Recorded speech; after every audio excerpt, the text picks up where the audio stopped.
ఒకప్పుడు ఒక చిన్న ఊరిలో ఒక సాధువు ఉండేవాడు. అతని జ్ఞానం మరియు సలహాల కోసం ప్రజలు చాలా దూరం నుంచి వచ్చి అతని దగ్గర సలహాలు తీసుకునేవారు. అలాగే ఒకసారి ఒక అబ్బాయి అతని దగ్గరికి వచ్చాడు. సాధువు ఆ అబ్బాయిని చూసి ఎందుకు వచ్చావు అని కారణం అడుగుతాడు. అప్పుడు ఆ అబ్బాయి తను వచ్చిన కారణం చెప్పడం మొదలు పెడతాడు. నేను మీ దగ్గర నుంచి అనేక విషయాలు తెలుసుకోవాలి అనుకుంటున్నాను. అవి ఏమిటి అంటే, నేను నా వ్యక్తిగత విషయాలు అన్ని ఇతరులతో పంచుకుంటాను, కానీ వాళ్ళు నా విషయాలు విని తరువాత నన్ను ఎగతాళి చేస్తారు.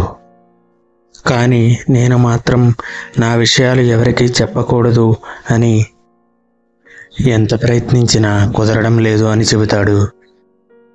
అప్పుడు ఆ సాధువు ఒక చిరునవ్వు నవ్వి అతనితో ఇలా అంటాడు, నేను నీకు ఒక 5 ముఖ్యమైన విషయాలు చెబుతాను. అవి ఇప్పుడు ఎవరికి చెప్పకూడదు, రహస్యంగానే ఉంచాలి అంటాడు. అవి ఏమిటి అంటే, మొదటిది మీ కలలు మరియు మీ లక్ష్యాలు. ఒకవేళ నీకు ఒక కల ఉంది, లేకపోతే ఒక లక్ష్యం ఉంది, అది కానీ నువ్వు వేరే వాళ్ళకి చెప్తే వాళ్ళు నిన్ను ముందు భయపెట్టి తర్వాత అందులో చాలా సమస్యలు ఉంటాయి అని చెప్పి నువ్వు చేయగలవా అని నీలో నీకే సందేహాలు వచ్చేలా చేసి నిన్ను నిరుత్సాహపరుస్తారు. కాబట్టి నువ్వు ఎప్పుడూ ఎవరికి నీ కలలు కానీ లక్ష్యాలు కానీ చెప్పకు. ఎందుకంటే వాళ్ళు అర్థం చేసుకోరు. నువ్వు ఎంత చెప్పినా వాళ్ళకి అర్థం కాదు. నువ్వు ఇప్పుడు వాటిని రహస్యంగానే ఉంచు, అప్పుడే నీకు మనశ్శాంతి. అలాగే నువ్వు అనుకున్నది కూడా సాధిస్తావు. రెండవది మీ కుటుంబ సమస్యలు. మీ కుటుంబ సమస్యలు ఎప్పుడూ మీ దగ్గరే ఉంచుకోవాలి. ఎందుకంటే ప్రతి ఒక్కరికి కుటుంబ సమస్యలు ఉన్నాయి. కాబట్టి అవి వినడానికి ఎవరూ ఇష్టపడరు. అవి ఎప్పుడూ మీ మధ్య, అలాగే మీ కుటుంబం మధ్య ఉండాలి. బయటి వారు వచ్చి ప్రయోజనం ఉండదు.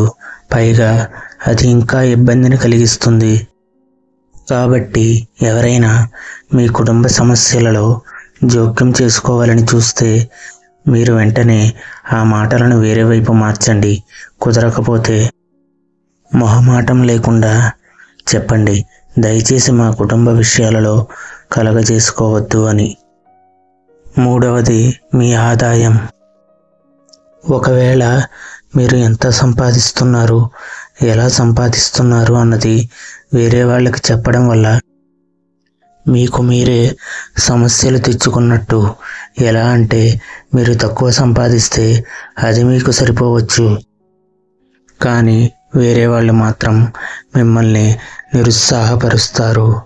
ఎలా అంటే, ఇంత తక్కువ సంపాదిస్తే ఎలా బ్రతుకుతావు, ఇంత తక్కువ జీతానికి ఎలా పని చేస్తున్నావు అని మిమ్మల్ని తక్కువ చేసి మాట్లాడతారు.